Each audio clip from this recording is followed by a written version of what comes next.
Boa noite a todos, boa noite a todas. Vamos começar a nossa live daqui a pouquinho. Estou aguardando a Paulinha.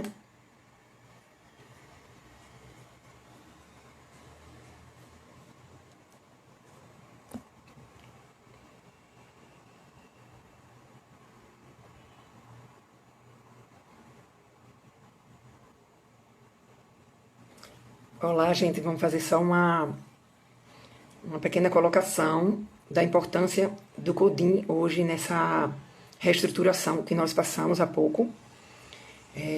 O Codim que foi nomeado os seus conselheiros agora no início do mês de março, no mês da mulher. E nós estávamos já há algum tempo, né, sem funcionar. E aí essa importância dos eventos, principalmente nesse momento que nós estamos juntos novamente a essas instituições, e essa é a primeira instituição que está aqui junto conosco, nesse momento, que o CDDM, que é uma instituição muito presente, inclusive com a Paula como coordenadora, que já passou por diversos outros órgãos de defesa e violação de direitos, que ela vai fazer muito bem essa colocação, né, inclusive essa diferença que muita gente não sabe do que é a violência e essa violação de direitos. Ela vai colocar bem isso para ficar claro para algumas pessoas. Alguns de vocês já conhecem bem a política, outras estão iniciando e algumas estão aqui como estudantes, porque esse evento é um evento aberto. É um evento que tem a participação de algumas instituições novas, outras que estão se reestruturando. E nós sentimos essa necessidade de iniciar isso. A Marina já iniciou semana passada com a Anne Caroline. E esse início de tudo foi muito importante porque se falou sobre a Lei Maria da Penha, sua aplicabilidade, que é uma coisa que é bastante discutida, mas muitas vezes a gente não tem esse entendimento, pelo menos completo, da política. Essas alterações que são feitas regularmente, porque a lei foi instituída há 14 anos e ela já foi feita várias alterações, inclusive esse ano, né, que ele está com essa proposta de 2 alterações na lei. O ano passado foi feito 4 alterações, foi uma coisa maior até. Mônica, me faz um favor, se puder, entra no WhatsApp de Paula para ver se ela está aqui, porque eu não sei se seria o caso da gente fazer essa live aqui pelo Codim ou CDDM. Tem como dar uma olhadinha e falar com ela? Eu não estou conseguindo conversar com ela agora. E ela, certamente, ela tem outra live também agora de 8 horas.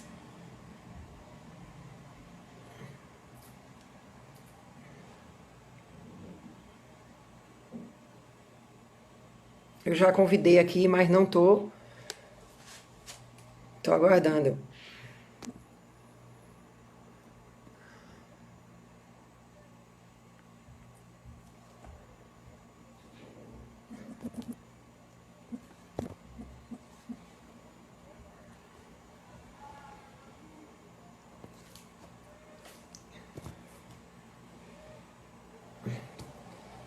Paula?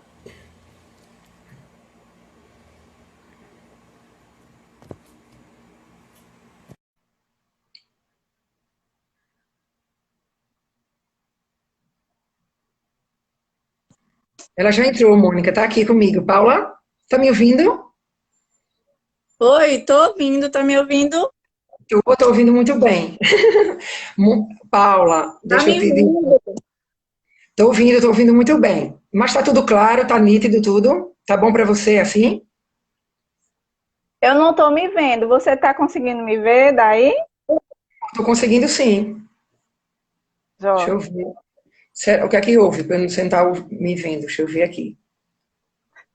Eu acho até engraçado, porque a gente está trabalhando nessas redes sociais há esse tempo e eu não estou conseguindo. Algumas coisas ainda estou me adaptando, viu, Paula? Então, o Instagram é a primeira live que eu estou fazendo pelo Instagram.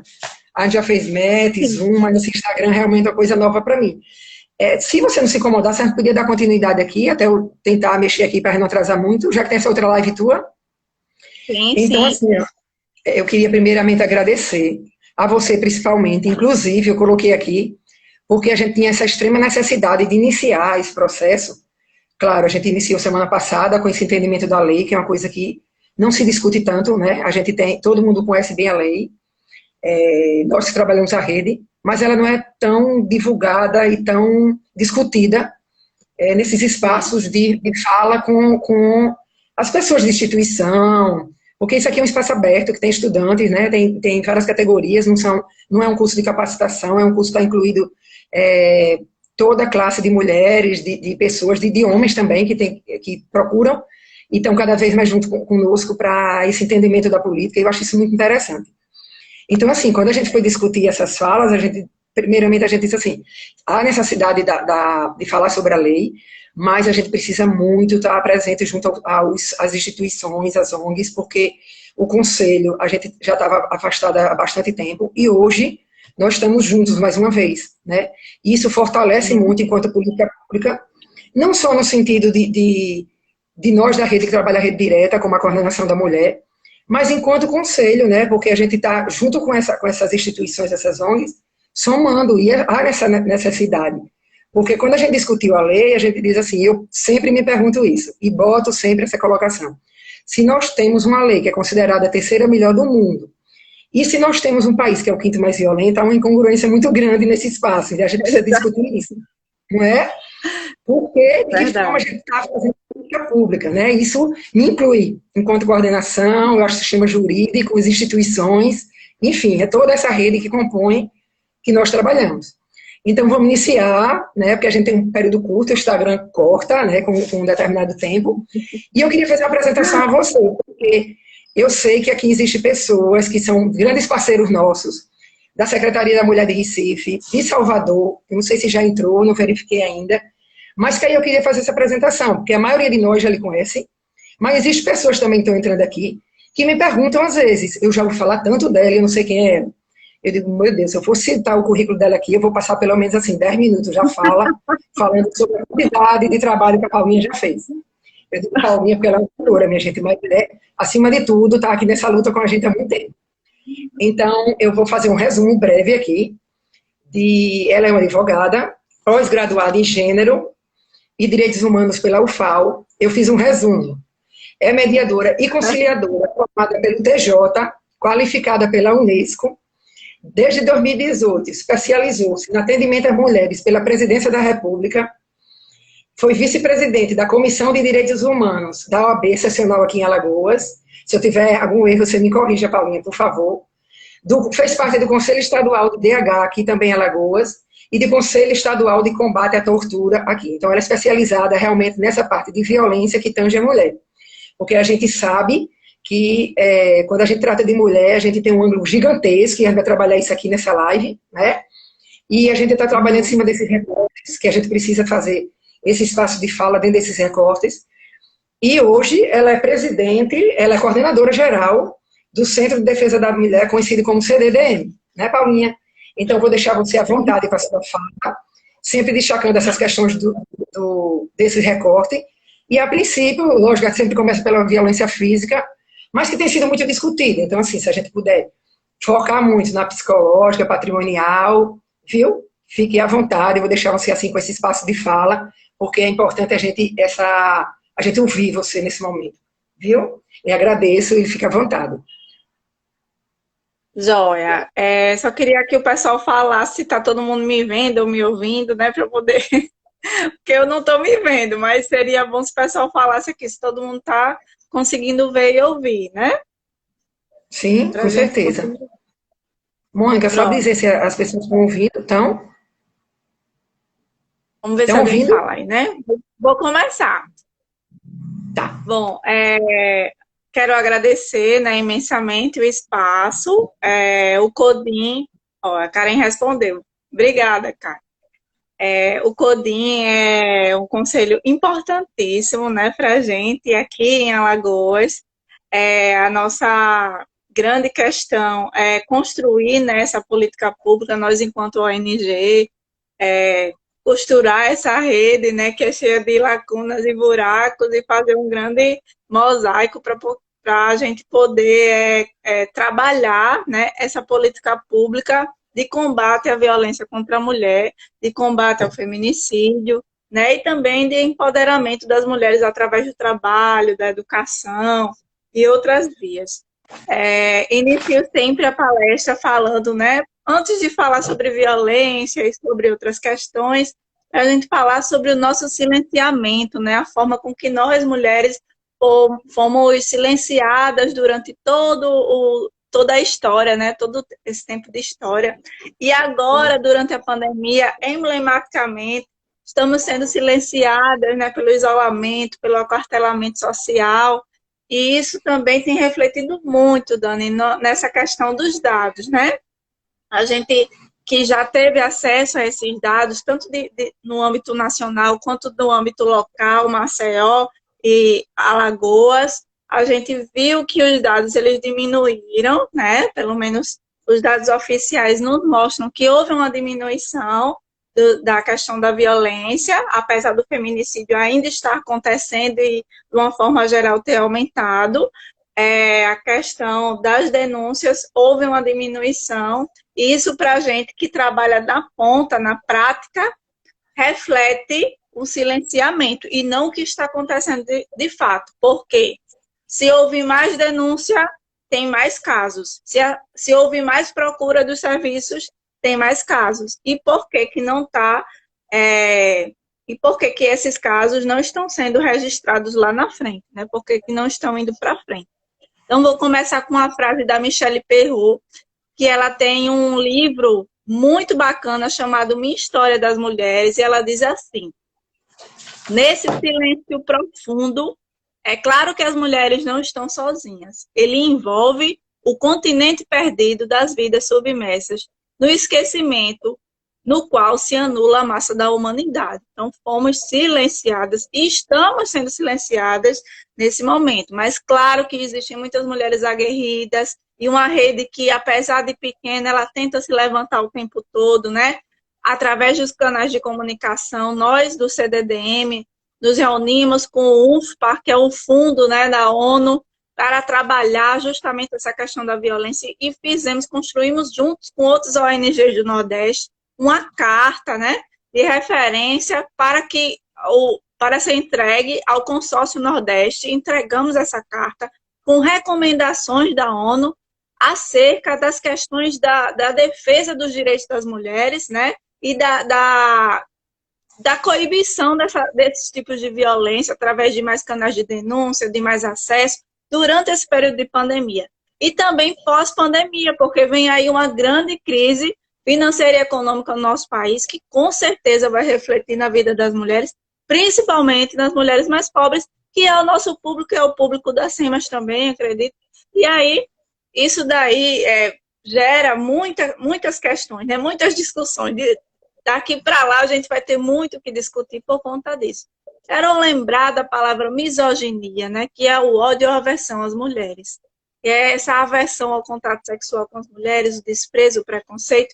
E isso acontece ainda e muito, né? Isso tem a ver com a questão da violência e tem a ver também com essas questões que a gente vem acompanhando no dia a dia, que é a violência psicológica, a violência moral. Não vou aqui retratar uma por uma, né? Mas vou trazer alguns casos, por exemplo, que a gente atende, né?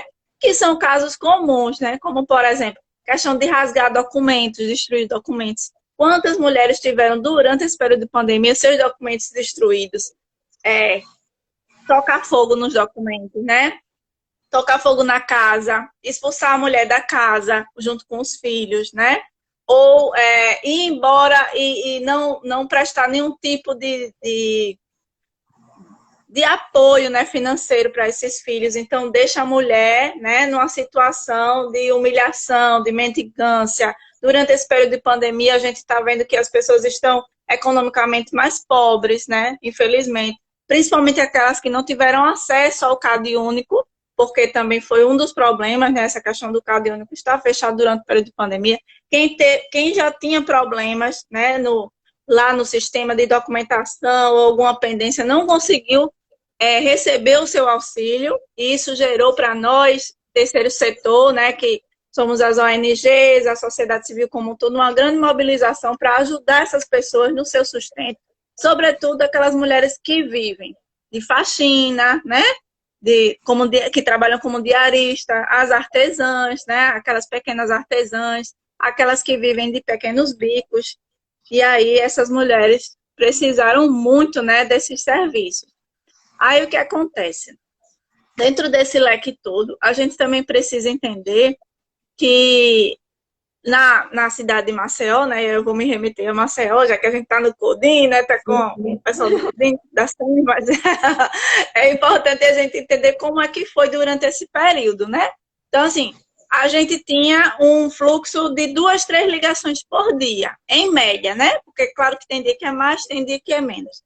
E aí, durante esse período, sobretudo no mês de abril, né, houve uma alta, assim, extrema, mudando de 10 a 15 ligações por dia. Então, eram muitas pessoas à procura do serviço. Primeiro, porque o serviço, de uma forma em geral, ele estava diminuído, né, com a carga diminuída por causa da pandemia. Muitos policiais, muitas pessoas que trabalham na ponta tiveram Covid ou tiveram suspeita e aí precisaram ser afastados do trabalho. E aí houve uma redução grande, né, no atendimento ofertado. E aí nós da ONG e outras ONGs também ficamos um pouco sobrecarregadas com esse atendimento, né? Pelo menos esse atendimento a princípio. Antes de procurar a polícia, antes de procurar os demais serviços, nós somos geralmente procuradas. E aí a gente teve essa alta, né? A gente já viu aqui também, segundo os dados, que abril também foi o mês em que houve mais feminicídio em Alagoas e em Maceió. Tivemos 4 casos de feminicídio, né, no caso, durante esse período de abril. E, ao todo, né, até o momento, temos 16 feminicídios registrados, né, segundo a Secretaria de Segurança Pública aqui no nosso estado. E aí, esses dados, eles refletem nessa questão que eu estou colocando para vocês, né, no sentido de estar...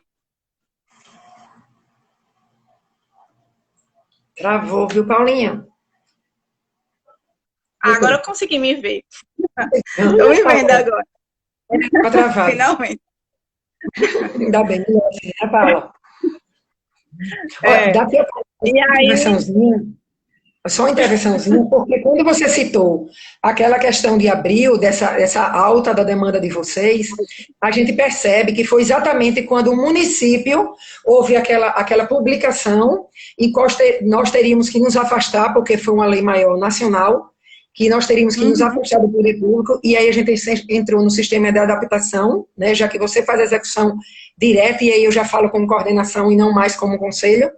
E nós tivemos uma equipe mais reduzida, tivemos que fazer um protocolo diferente de atendimento, né, com um atendimento mais semipresencial, teletrabalho, e aí as equipes técnicas tiveram que fazer sistema de rodízio, que foi uma coisa maior, que estava além da gente. E aí, realmente, essa questão de subnotificação, o que é contraditório com essa questão da violência que aumentou. Então, era só essa pontuação que eu queria deixar claro, até para as pessoas entenderem bem. Isso que você falou faz todo sentido. Por quê?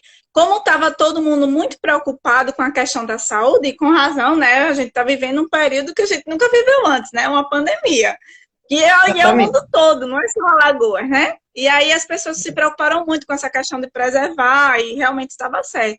Só que ninguém se preocupou também nesse outro sentido de garantia de direitos humanos, né? E aí esses direitos humanos, de uma forma em geral, eles foram um pouco prejudicados por conta dessa questão da vida, né? Da saúde, que a gente estava também tentando preservar. Então ficou essa questão da balança, e aí sobrecarregou a sociedade civil que estava no serviço de ponta. E aí, nós da ONG, que não tínhamos um trabalho assistencialista, né, entre aspas, que seria essa entrega de cesta básica, mantimentos, nós não fazíamos isso até então. Nós passamos a fazer isso pela questão da necessidade realmente das pessoas se manterem, né, vivas, né, se alimentarem seus filhos. Então, a gente se cadastrou no programa do leite, começamos a receber leite do Estado e começamos a receber cesta básica. E o mais interessante é que muita gente da sociedade como um todo começou a se mobilizar e entregar essas cestas, né?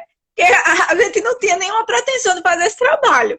Mas como começou a aparecer a demanda e as pessoas para doar, a gente acabou intermediando e vendo que isso era um caminho também. Porque a gente também precisa se adaptar a cada situação. Então, é uma situação nova, né, que vai exigir da gente, da rede como um todo, um novo olhar sobre essa essa nova situação que foi colocada, como tem a crise da saúde, também tem a crise financeira, e uma das maiores preocupações da gente é quais as condições socioeconômicas que essas pessoas, essas mulheres, vão ficar daqui para frente, né? Inclusive, tem até pesquisas da universidade que já estão analisando, né, como é que vai ficar essa situação, se vão aumentar, se está aumentando o número de assaltos, por exemplo, nas regiões mais pobres, né?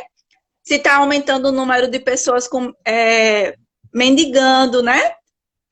Pedindo esmolas, como é que está a questão de emprego, que realmente está muito difícil, né? Quem já vivia, né, nessa situação de desemprego está piorada, né?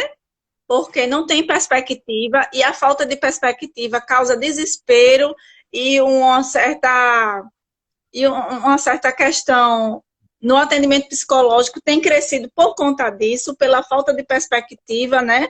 Além das pessoas terem passado esse tempo isoladas socialmente, sobretudo as mulheres, né? Além da questão de sofrer violência, sofrendo também violações de seus direitos, porque quando uma mulher ela não consegue alternativas, né, para mudar ou melhorar de vida ou manter os seus filhos, né, a sua família, ela também sofre essas violações de direito, porque ela não consegue trabalhar, né, não consegue voltar aos estudos, e aí, com todos esses problemas sociais e econômicos, isso acaba refletindo, né, na convivência familiar. E aí, dentro dessa situação... Oi. Mas, assim, o que eu acho interessante é que isso foi um período transitório entre março, como você disse, e maio, e apesar da gente estar em contexto geral de uma forma de violência muito grande, inclusive, assim, alguns perfis foram um pouco modificados, né? Se a gente fizer por esse recorte, mulher idosa, e aí com certeza a gente vai citar isso mais na frente, aumentou muito, chega a 30%, né, da violência contra a mulher idosa, de uma maneira generalizada, porque, claro, o bairro sofre algumas interferências, a gente trabalha muito em região, e aí o Leandro também entrou aqui, que é uma pessoa que trabalhou muito com a gente nesse processo.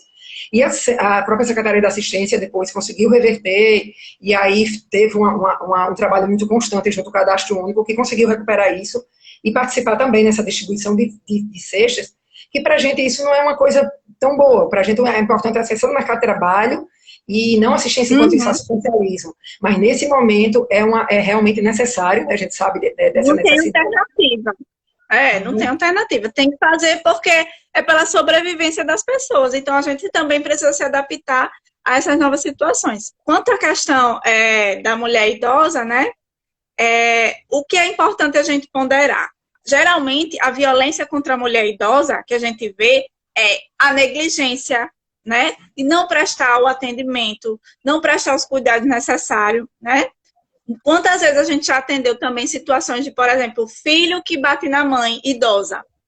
Porque a gente precisa entender que a violência doméstica ela não é somente do companheiro contra companheira, né? Ou companheira contra companheira.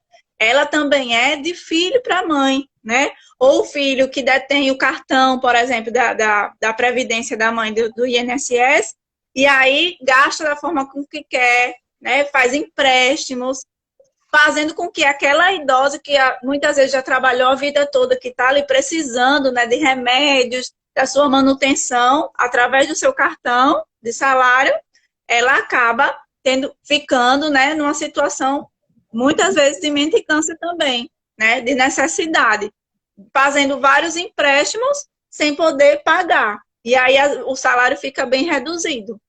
E a gente já atendeu muitos casos assim, inclusive de agressão, muita situação de agressão, muita situação de negligência, sobretudo com as mulheres idosas. Aqui em Maceió são muitos os casos, muitos mesmo, que procuram a ONG, né? E outra coisa que eu queria ponderar é sobre a questão das mortes maternas, né? Durante esse período de Covid, que tem sido bastante grandes, né? E que mostra como nós mulheres cuidamos de todas as pessoas da família, dos idosos, das crianças, das pessoas com necessidade, mas não cuidamos de nós mesmas, né? Porque, segundo os dados, né, que eu consegui ver aqui através do pessoal da UNFPA, Essas mortes maternas ocorreram porque as mulheres só procuram o hospital quando realmente estão passando muito mal. Então, nos primeiros sintomas, elas não estão indo diretamente no hospital. E aí também há essa autonegligência, né, entre nós mesmos, de nós não cuidarmos de nós, cuidarmos de todo mundo da família, menos de nós. Isso também reflete porque quando uma mãe morre, toda a família é afetada, né? Geralmente a mãe é que cuida dos filhos, é que cuida da casa, é que cuida que gere, né, ali aquela família. A gente também sabe que tem muitas mães solteiras, a maioria dos lares brasileiros é composto por mães e filhos, né? E isso tem refletido diretamente, tanto quanto a questão do Covid, quanto a questão do nosso autocuidado, que é bastante pequeno. Outra questão que tem crescido, Daniela, e é importante a gente ponderar isso tanto para o CODIM quanto para a SEMAS, é o número de mulheres em situação de prostituição, pela falta de emprego e de oportunidades, está recolocando algumas mulheres e colocando pela primeira vez mulheres em situação de prostituição. Isso deve ser uma questão que a gente precisa prestar muita atenção, porque as mulheres são mulheres em idade fértil, são mulheres em idade reprodutiva, né? E geralmente não é idade que elas poderiam estar trabalhando com outros afazeres, né? Poderiam estar produzindo aí, melhorando nossa sociedade, e aí são colocadas, muitas vezes não porque querem, mas são obrigadas a utilizar seu corpo, né, através de fins sexuais para a sua manutenção, a manutenção das suas famílias. Então, essa crise financeira também está causando isso, e foi um dos apontamentos, né, do UNFPA, da ONU, para o consórcio Nordeste. Outra questão que a gente também precisa ponderar, né, eu não sei se estou me alongando muito, mas outra questão que a gente precisa ponderar é essa questão dos acessos, Dani. Por exemplo, a gente sabe que na nossa rede de atendimento em Maceió, a gente tem uma casa-abrigo, né? A gente tem o CEAM, a gente tem alguns locais que as mulheres podem contar. Mas se a gente vai, por exemplo, para uma cidade mais longe, né, no interior, essas mulheres não podem contar com essa rede, né? Elas não sabem nem o que é que existe para que elas possam contar, que são os chamados órgãos de proteção à mulher, né, os OPMs. Então, a gente precisa garantir que esses OPMs, eles existam, que eles não sejam transitórios, que eles sejam fixos, né, como política pública. Então, uma das coisas que eu acho que o CODIM precisa construir nesse período é uma política pública municipal aprovada, organizada, né, construída coletivamente, e que isso se torne lei, que isso passe pela prefeitura, né, passe pelos vereadores, e que isso se torne lei e garanta que as mulheres de Maceió tenham acesso, né, amplo à rede, que ela exista e que ela seja permanente.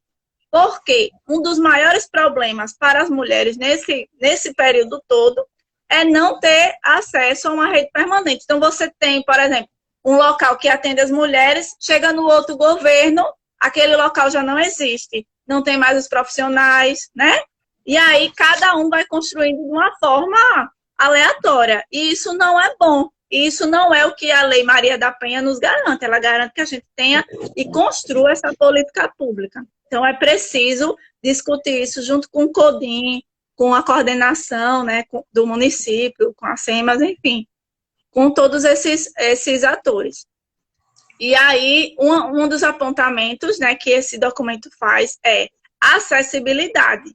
Será que a mulher que mora lá no Benedito Bentes, ela está tendo acesso, né, a esses meios de denúncia?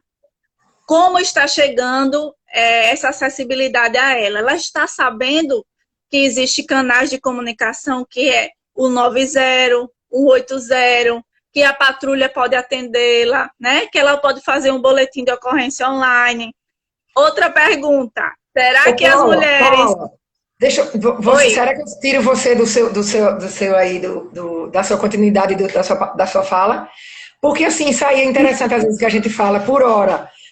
Fale 3, 4 pontos a respeito desse levantamento que você tem feito, a começar, primeiramente, pelo quando você fez a questão do empreendedorismo, realmente a gente vinha trabalhando muito em cima disso, até porque a gente tinha essa facilidade, e eu não sei se você participou daquele primeiro seminário que fizemos de política para mulheres no Ministério Público, eu acredito que você estivesse presente, ou alguém que trabalhou junto a você, a Ana Carolina participou também, porque ali, naquele momento, a gente fortaleceu uma rede e foi muito importante. A Andréa Luci está aqui presente conosco, que é coordenadora da única casa de acolhimento institucional que nós temos no estado de Alagoas, que é aqui de Maceió. E assim, eu tenho um orgulho gigantesco da gente fazer esse trabalho em conjunto aqui, porque eu discuto isso o tempo inteiro, que o Estado, por um todo, deveria ter, pelo menos, regionalizar essas casas de acolhimento. Porque não é justo, ela tá, além da condição de ser violentada, ela tem que se afastar do leito dela, de amigos próximos, de família, e muitas vezes até do filho, que pela própria política Eu vou dizer uma coisa para você rapidinho. Essa casa tem salvado a vida de muitas mulheres. Muita gente. É uma importância extrema. Eu tenho só que, assim, tem muita mulher guerreira, assim, sabe? O Leandro botou aqui, que ele é uma pessoa que trabalhou muito conosco também, sobre essa questão de nós sermos guerreiras, mas, assim, todas nós somos, assim, como vocês sempre colocam essas falas, que eu sou de profissão economista, então eu sou um pouco mais pelo dado, pelo número, pelo fazer acontecer, entendeu? Ali, empreender. E aí a gente, dentro de cada um com a sua profissão, a sua peculiaridade, a gente trabalha em cima disso e esse conjunto nos fortalece. Mas essa questão de empreendedorismo a gente iniciou há um tempo atrás, inclusive com alguns grupos, o programa Mulheres Mil, que é um programa maravilhoso, que a gente está sentindo essa dificuldade de funcionar, né? Dentro de alguns locais, com a Mulher de Sururu ali no Vegel, com as próprias Madalenas ali na Praça Montepio, e realmente esse número cresceu por um eixo geral econômico, que não foi uma coisa só em termos de Alagoas ou de Maceió, mas do Brasil inteiro. Mas a gente foca em Maceió, que é a nossa, o que a gente está fazendo política pública, né? E aí a gente se depara realmente com situações bem complicadas para a gestão pública, para a instituição e para essas mulheres. E rapidamente, mas bem rapidamente mesmo, essa questão do que você colocou, dessa recorte por região de algumas mulheres não ter esse acesso, muitas vezes, assim, os CREAs já voltaram a funcionar com as equipes técnicas completas, inclusive, e aí nós discutimos ainda essa semana passada, sobre esses dados de 2020, e esses eu não poderia nem trazer. Primeiro porque é uma questão muito macro, a gente não pode levar o dado pelo dado, a gente tem que fazer uma análise qualitativa desses dados. E segundo porque a única coisa que a gente pode falar aqui é desse percentual que a gente tem, esse número por recorte, desse número de violência, que poderia ser uma outra ocasião. Mas que realmente existe esse atendimento nos CREAS. Isso é prova que, em média, dos atendimentos por violência, de 70% a 75% são mulheres. E elas fazem realmente essa busca ativa. Assim, aquelas meninas são também muito guerreiras, sabe? E não falo só enquanto assistência. Já vi muitas vezes as meninas do CREAS do CRAS entregando cesta na casa das pessoas durante esse período de pandemia, né? Para não fazer aglomeração. Então, assim, a gente só sabe a importância desses serviços num momento como esse, né? Que chegar até aí a casa da pessoa, procurando a pessoa para entregar a cesta básica, eu nunca tinha visto isso. Exatamente. Então, a gente está procurando trabalhar assim, né? Essas denúncias, explicar essas denúncias. Claro que existe o teletrabalho, isso é importante destacar aqui para que as pessoas saibam, enquanto, até porque elas vão ter esse acesso, e quando elas procuram uma instituição, um dos nossos CREAs, que a gente está falando de violência, né? E aí, essas mulheres muitas vezes vêm dos CRAs, porque sofrem depois desse tipo de violência. Algumas delas não sabem dessa violência patrimonial que você colocou aí contra a mulher idosa, e esse número tem aumentado. É uma bola de neve realmente. E aí esse trabalho de prevenção precisa ser mais aceso para que não chegue a esses números. E dentro do contexto mesmo de CREAS, esse trabalho que é realizado, elas fazem muito atendimento por teleatendimento, isso aí é notório, isso tem sido constante, uma prática constante dentro até do nosso resultado aqui, e essa busca, esse trabalho que a gente tem feito aqui continuamente, mas existe também essas buscas ativas, só que elas são feitas com mais pontualidade, e acompanhamento daquelas mulheres que já estão sendo agredidas, Paula. Só essa colocação mesmo. Sim, mas é muito importante. A gente, inclusive, nossa ONG trabalha muito com CREAS e CRAS, né? Porque as demandas são muito parecidas. Então, elas encaminham para a gente encaminha para elas também. A gente também trabalha muito junto com o juizado, né, de combater a violência doméstica. Sempre estamos em contato, porque é uma grande rede. Se a gente não fizer esse trabalho multidisciplinar, né, entre as instituições, de conversar, de saber qual é o ponto exatamente que está precisando, nada vai avançar. Então, o nosso interesse enquanto ONG é justamente esse, movimentar a rede para fazer com que ela funcione, porque a nossa função não é tomar a frente do que é público e do que já está colocado e já existe.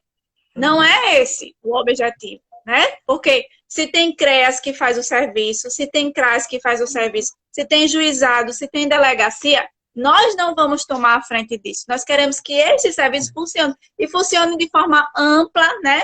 Plena e que faça o atendimento humanizado e como ele deve ser. Né? Então, o nosso principal objetivo é fazer com que a rede exista. Quando tudo estiver funcionando da forma com que deveria funcionar, a ONG vai deixar de existir. Nosso objetivo não é existir para sempre, mas ajudar a movimentar essa rede e fomentar essas políticas públicas para que elas funcionem de fato, com efetividade, né? Com rigorosidade, com humanidade. Esse é o objetivo da ONG. Tem uma perguntinha aqui.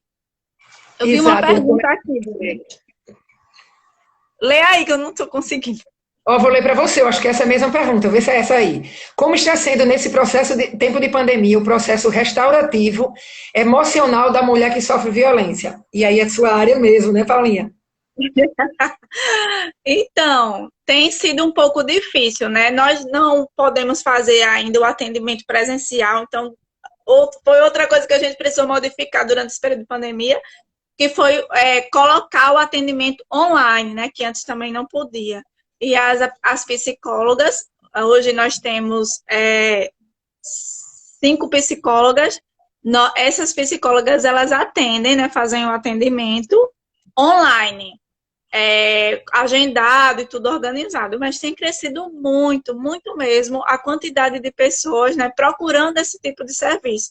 Porque o isolamento social, como eu já falei, né, além dele criar toda uma situação de isolar essas pessoas, mesmo as que não sofrem violência, elas se sentiram mais acuadas, né, as mulheres estão sem perspectiva de trabalho, de futuro, e isso cria nas pessoas toda uma série, né, de situações que recaem, né, que dão uma sobrecarga psicológica. Isso foi com todo mundo, né? Até comigo, com você, né? Com todas as pessoas, todo mundo sofreu um pouco durante a pandemia. O tempo todo, a gente que trabalha ali o tempo todo, termina assim, somatizando isso aí. E a gente precisa, às vezes, assim, para...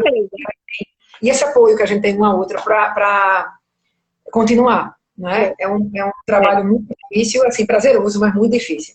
Muito difícil. E o que é mais difícil, no caso, né, de nós que trabalhamos na ponta, é quando a gente vê que tem algumas coisas que não avançam, né? E aí isso é que dá aquele desgaste. Mas quando a gente vê que tem uma mulher que a gente conseguiu ajudar, né, que tem uma idosa que saiu daquela situação, que está vivendo melhor, isso gratifica, nos fortalece. É aquela questão. Quando a gente vê, por exemplo, um assassinato de uma mulher na televisão, na mídia, né, que passa muito, a gente sempre fica pensando assim, que poderia ter acontecido comigo, poderia ser uma pessoa próxima, e aí isso nos afeta de forma negativa. Mas quando nós vemos mulheres empoderadas, né, nos locais de poder e falando, e sobreviventes daquela situação, e que viraram aquela página e deram a volta por cima, nós nos fortalecemos também enquanto mulheres, né? Então, é preciso a gente sempre lembrar, né, que não estamos sozinhas, tanto as vítimas quanto as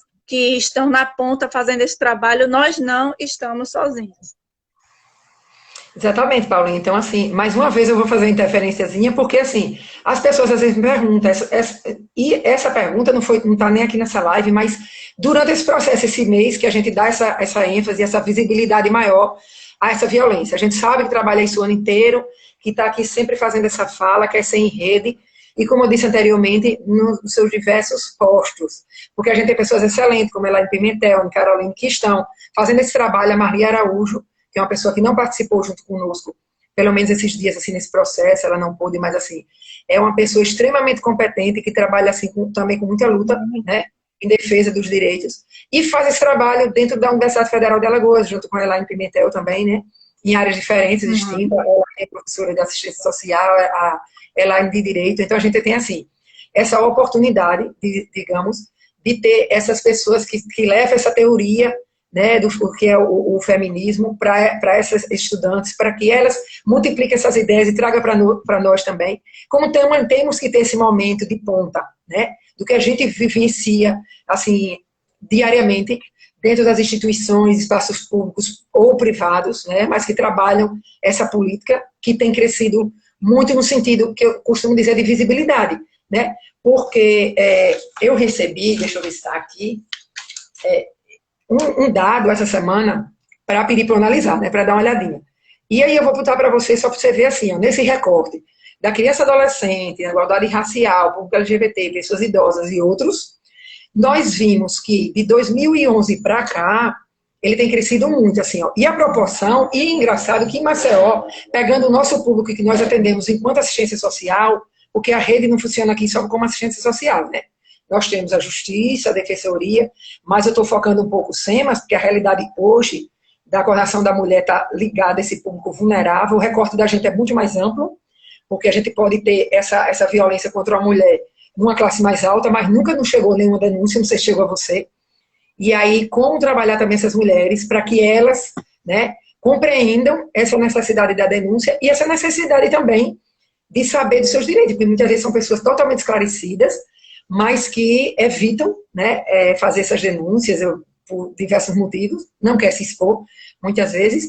E aí, esses dados, nesses recortes, a gente viu assim, ó, que dos casos de violência no Ministério da Mulher, isso desde 2011 para cá, porque se mantém essa média, ele teve um certo crescimento, a criança, adolescente e a pessoa idosa, como eu já destaquei. E em Maceió, foi mais ou menos a mesma proporção, porque a mulher idosa, ela tem crescido de um tempo para cá, uma proporção assim de 30% a 35% do total das denúncias que chegam aos nossos serviços. E no governo federal, ela dá 30,46%.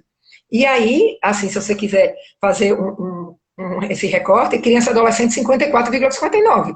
E aí você destacou até essa morbidade materna, que muitas vezes a criança e adolescente também, não só na mulher com essa idade reprodutiva, né? Se você quiser fazer um ponto em relação a isso e ao tráfico de mulheres, principalmente na região aqui do litoral norte, que a gente tem recebido muita denúncia, viu? E a gente não faz muito esse recorte. É mesmo.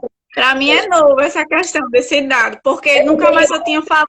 Desde que acabou o programa de tráfico, a gente não ouviu mais falar dessa questão, né, de denúncia, de dados.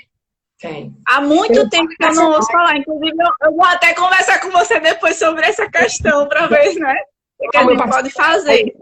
Eu participei de uma live a nível nacional, né, ainda agora no Agosto Lilás, eles levantaram, eu vou passar esses dados para você, de uma forma assim exorbitante, a quantidade cresceu nacionalmente, e aí aqui eu precisei pontuar isso junto com o pessoal da NEAC, né, a civil e a militar, e algumas pessoas que trabalham ali naquela região, o que está acontecendo ali naquela região, e aí eu acho que vale esse diálogo. Então, se quiser pontuar criança e adolescente, esse tráfico de mulheres, seria uma próxima live, de repente, eu acho interessante, viu?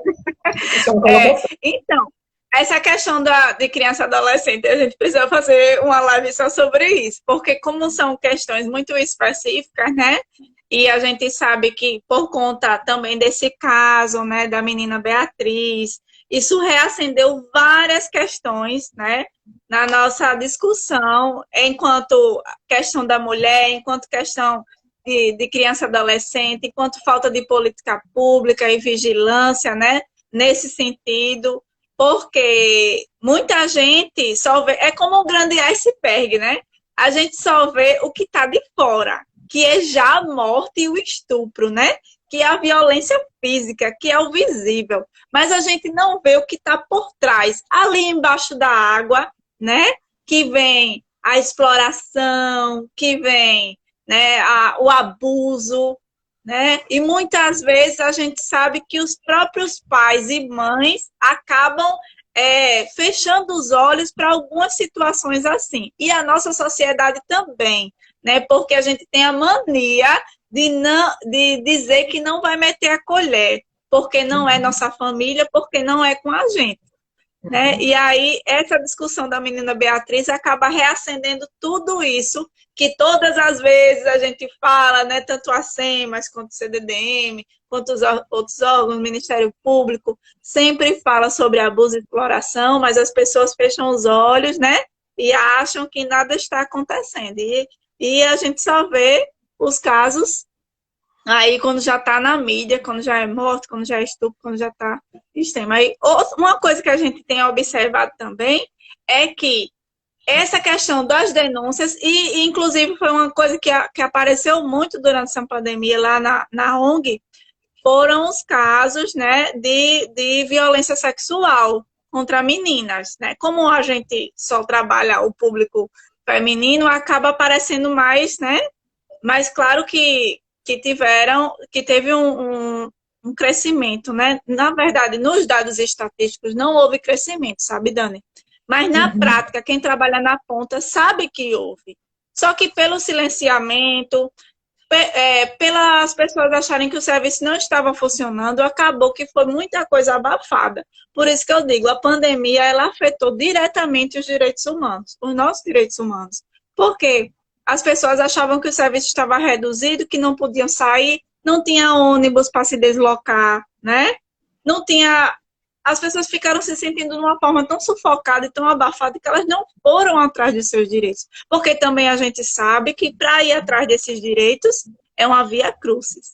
Nem sempre as pessoas têm condições, né, naquele momento de ir atrás. Mas, por exemplo, a gente acompanhou alguns casos no Hospital da Mulher, né, durante essa pandemia, assim, de levar mesmo, de ir lá com a pessoa, uma menina, né, e tivemos também alguns casos que aconteceram e aí a mãe procurou, ou a menina procurou, atendemos também uma menina que estava em estado de choque por conta de um abuso, né? Então, chegou lá na ONG também. Como a gente só estava abrindo uma vez na semana, eu acredito que tenham sido mais casos ainda, mas como a gente só estava abrindo uma vez na semana, acabou que não chegou tanto.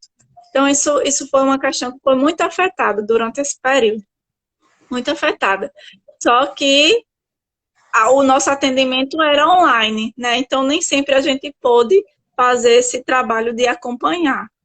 Eu não tenho esses dados, né, da Raves, por exemplo, para te apresentar. Não sei se você tem. Você conseguiu pegar, Eu coletar ele? A gente precisava sentar novamente depois, como eu disse assim, se a gente focar em dados, assim, seria muito interessante até se a gente pudesse depois fazer uma live apenas com análise desses dados. E aí poderia ser, não sei, É, de repente um grupo vai estar discutindo isso aqui, mas para que as pessoas que estão aqui presentes, de repente, possam fazer esse comentário, tanto no CDDM, uhum. quanto o que eu tenho percebido aqui é que essa parceria da gente cada vez é mais estreita, porque nós estamos agora parceiras mesmo, eu enquanto execução direta e conselho, e você enquanto CDDM, na instituição, uma das mais presentes aqui hoje no nosso município, no estado como um todo. Então, assim, Obrigada. não, mas é verdade, a gente sabe disso, assim, e a gente sabe que esses trabalhos a gente precisa fazer mais continuamente, como eu disse anteriormente, a gente tem essa falha, porque talvez a gente não tenha nem perna para atender um número tão grande de violência, né, e Sim. precisa de muitos ainda momentos como esse, para que a gente possa discutir, de repente, ponto a ponto, né, essa política da criança e adolescente, como você botou o caso da minha Beatriz e tantos outros que eu recebi, que eu queria até colocar um bem rapidamente, que é de uma criança que chegou a um dos nossos serviços, que ficou uma coisa impressionante, me impressionou bastante, porque ela estava grávida do padrasto dela e a mãe estava grávida no mesmo período. E elas acharam isso muito natural. Então, essa naturalização desse tipo de violência, porque é uma violência, ela já está, para essa criança, para essa mãe, já é uma coisa natural. Isso não teve nenhum. E elas fazendo conta de que ia receber 2 Bolsas Famílias, e eu fiquei impressionada, porque eu presenciei isso, e realmente foi uma coisa que me impressionou bastante. Eu nunca tinha presenciado uma coisa desse tipo. Paula. É difícil, né? É uma situação muito complicada, porque quando a gente fala, dá até um nó assim na garganta, não sei você, mas comigo dá. E é uma situação que, por mais que a gente lute, ainda é muito presente e muito, muito velada, né? Então, esse caso da menina Beatriz, para mim, inclusive, a ONG está fazendo, já começou, né? Inclusive, uma live, né? Que vai ser, inclusive, com a Ana Caroline, com a Elaine Pimentel, para discutir exatamente esses direitos dessas meninas, né? De como a gente é hipersexualizada desde a infância e Uhum. como isso chega principalmente para as meninas mais pobres e periféricas, e no interior isso é muito. A gente também não pode esquecer que nós, né, Estado de Alagoas, somos um dos campeões casamento infantil, né? Segundo dados da própria ONU. Então, a gente é campeão de casamento infantil. Isso quer dizer o quê? Que as nossas meninas do interior casam com 10, 11 anos de idade. E a gente normaliza isso, a gente banaliza isso. Acha tudo que está tudo tranquilo. Depois, quando acontece uma situação dessa, a gente fica horrorizado porque não sabe como foi que se deu, como foi que aconteceu, mas é exatamente isso. A hipersexualização do corpo feminino, ainda quando somos crianças. Exatamente. Então, quando a gente põe essa ideia de que essa educação precisa ser levada desde cedo às escolas públicas mesmo, eu defendo até, a gente tem uma matéria de direitos humanos dentro das escolas públicas para que a gente possa dar essa educação a essas crianças, aos meninos também, desde sempre, né? E que eles não vejam isso com tanta naturalidade, porque é através da escola que às vezes os meninos, e a gente que é mãe também, chega em casa e percebe que eles chegam sempre com ideias do que ouviu e do que o professor disse. Então, assim, eles não têm só essa educação de casa, eles têm essa educação da escola, e muito desse público que trabalha, essas mães, né, que é um pouco mais vulnerável, que chega a nós, como você mesmo colocou, a gente não tem público hoje em Maceió, e no estado de Alagoas por um todo, de mulheres de classe social mais elevada, que teve mais oportunidade, e essas pessoas, alguns é excelente, procura outro meio de vida, quer mudar a vida realmente, e outros não, né? Outros acham isso tão natural, assim, às vezes você leva isso à escola, né? Então cabe, assim, uma reflexão muito grande e uma discussão muito maior, né, sobre esse tema junto às escolas públicas, e o que a gente percebe aqui é que, apesar de ser uma rede hoje muito forte de política para a mulher, tanto o sistema jurídico, como o sistema assistencial, como o sistema da saúde, é forte. Hoje tem buscado as instituições de uma maneira muito eficaz, assim, buscar resultados, mas eu acho que falta, Paulinha, e eu não sei se essa é a sua opinião, uma ponte entre elas, assim, que estabeleçam, sabe, para que possa fazer essa prevenção, para que não chegue, a gente não chegue aonde a gente está chegando. Porque se a gente tem uma lei que é eficaz, a gente tem um sistema jurídico hoje que também é super eficaz, porque eu tenho recebido processo para eu despachar qualquer hora das varas, né? Doutora Maria José, doutor Tadeu, e o Miranda fala com a gente também a qualquer hora, acredito com você também. Então, é juiz, promotor, todo mundo está envolvido. Mas de que forma a gente pode sentar para construir em cima dessa rede uma forma eficaz, né? E não só eficaz, mas de prevenção a uma política pública para a mulher efetiva, né, em nosso Estado. Isso partindo a partir de escolas públicas, de postos de saúde, que se façam essas falas dentro desses postos, quando vocês estão ali. Isso tem que ser multiplicado. Eu, assim, a meu ver, não sei se tem alguma consideração a esse respeito que você possa querer fazer. Eu acho assim que você está correta na sua colocação, mas eu acho que você está com a faca e o queijo na mão, porque você está com um instrumento muito importante, né, que é o conselho, e o conselho pode promover isso. Inclusive, é uma das ações que o conselho deve promover, né, que é a organização tanto da rede quanto dessa política pública, de chamar todos os atores, aproveitar que a gente está com essas plataformas online, né, já que fazer isso fisicamente se torna um pouco mais complicado para todas as pessoas que são muito ocupadas, e tentar promover, já coloco como proposta, não sou do Codim, mas já coloco como proposta, que o Codim construa reúna, né, esses atores para começar a discutir a política pública.